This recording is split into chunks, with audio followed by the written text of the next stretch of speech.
ప్రభాకర్ రావు గారి ఇల్లు ఉంటే దాంట్లో మాతో ఫస్ట్ ఇక్కడ స్కూల్ స్టార్ట్ చేసింది. అంతకుముందు ఒకసారి 2 సార్లు వచ్చిపోయింది స్కూల్, కానీ అప్పటికే ఎవరు వస్తలేదు చదువుకోవడానికని టీచర్ వెళ్ళిపోయింది. అయిపోయింది మాతోని ఒకసారి స్టార్ట్ చేస్తే మేము ఒక ఇంతే సంఖ్యగా, అప్పుడు కూడా ఇంత సంఖ్య. అప్పుడు ఆ సార్ అక్కడి నుండి వచ్చి ఇక్కడ ఫ్యామిలీతో వచ్చి ఉన్నాడు. అప్పుడు 2nd క్లాస్ వరకే ఇక్కడ మేము, అంటే ఒక 2 ఇయర్స్ ఇక్కడే చదువుకున్నాం. ఆ 2nd క్లాస్ వరకు ఆ ఉన్న ఆ 2 ఇయర్స్లో కూడా మాకు ఒక రకమైన అది ఉంటుంది. అంటే అప్పుడప్పుడు పక్క విలేజ్లకు పోవడం, ఏదో బంధువుల దగ్గర పోతూ ఉంటారు. అది చూస్తే విపరీతంగా అది వాళ్ళకు కొంత పెద్ద స్కూలు అది. మాకేమో పక్క పశువులు అటు పక్క కొట్టం ఉంటుండే, ఇటు పక్క ఏదో చిన్న రూమ్లు ఉండేది.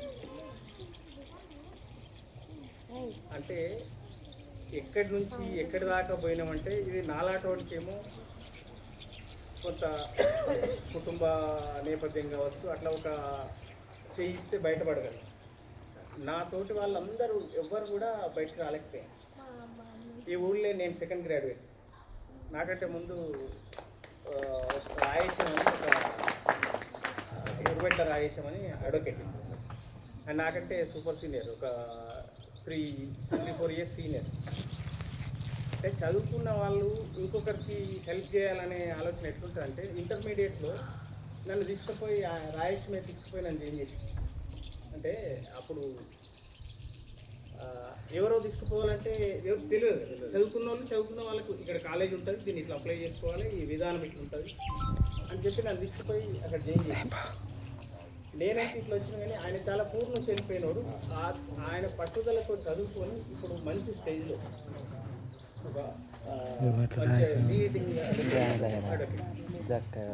అంటే ఇవన్నీ సౌకర్యాలు కలిగితే నాతో ఉన్న వాళ్ళందరూ కూడా ఈ పరిస్థితిలోకి వచ్చేవాళ్ళు. అంటే 10th దాకా బలవంతంగా మేము 10 మంది ఉంటే 10th వచ్చేసరికి 4 అయింది. ఈ నుంచి 4 అయితే పాతగూడూరులో ఇంకొక 10 మంది ఉంటుంది. పక్కూరు నుంచి మేము 19 మంది ఎగ్జామ్స్ రాస్తే 5 మాత్రమే పాస్ అయ్యాం.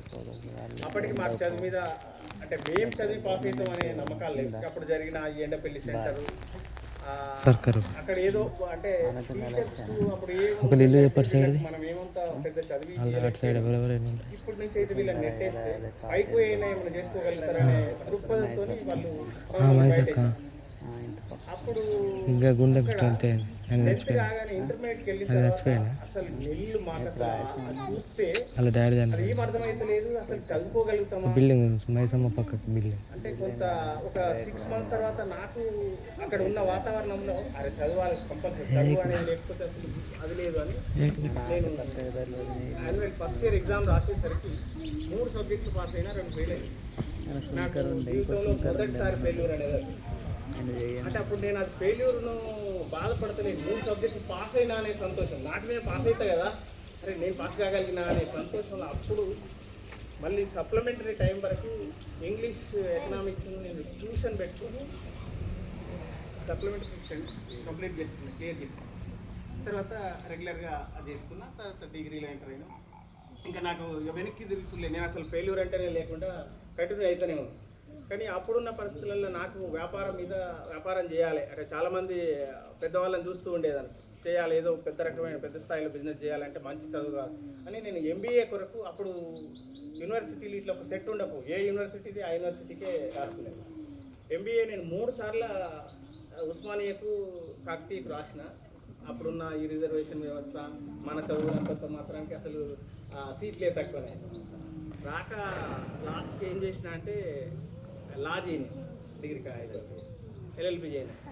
LLB చేయను అయ్యి దీంతో మనం బ్రతకగలుగుతామా ఇంతగాని చేస్తే ఈ ప్రాక్టీస్ మీద అదవుతామా అని 2nd ఇయర్ అయిపోయేసరికి ఫైనల్ ఇయర్లోకి వచ్చినాక ఇట్లా అయితే కుదరట్లేదని వ్యాపారంలోకి వచ్చేసి, అంటే నేను చేసిన ధైర్యం సాహసం లాంటివే బాగా నేను 22వ ఏటనే వ్యాపారంలోకి వచ్చిన.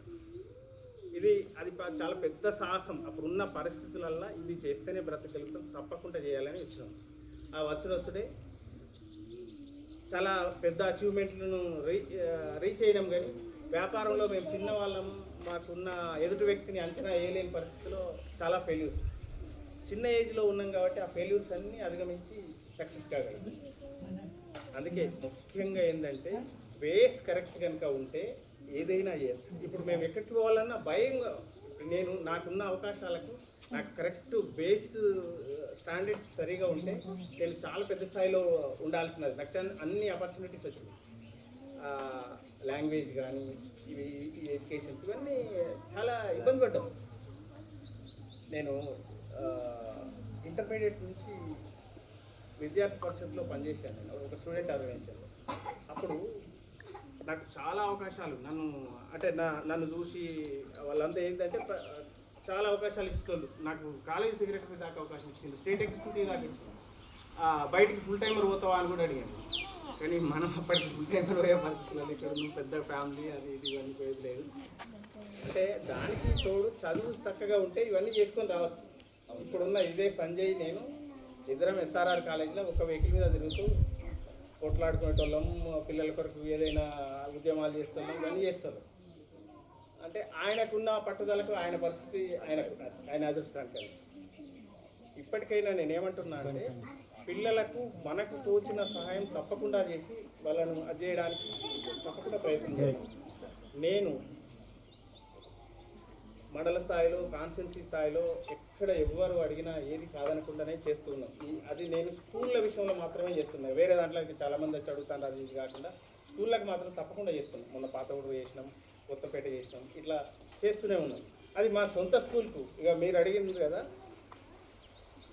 ఈ ట్రాన్స్పోర్టేషనే కానీ, కంప్యూటర్ కానీ, మీరు అడిగే వాటర్ ఫిల్టర్ కానీ, ఇంకా వీళ్ళకి ఏమైనా ఫర్నిచర్ లాంటిది కావాలన్నా అన్నిటికీ ఏ దానికైనా అడుగుతుంది.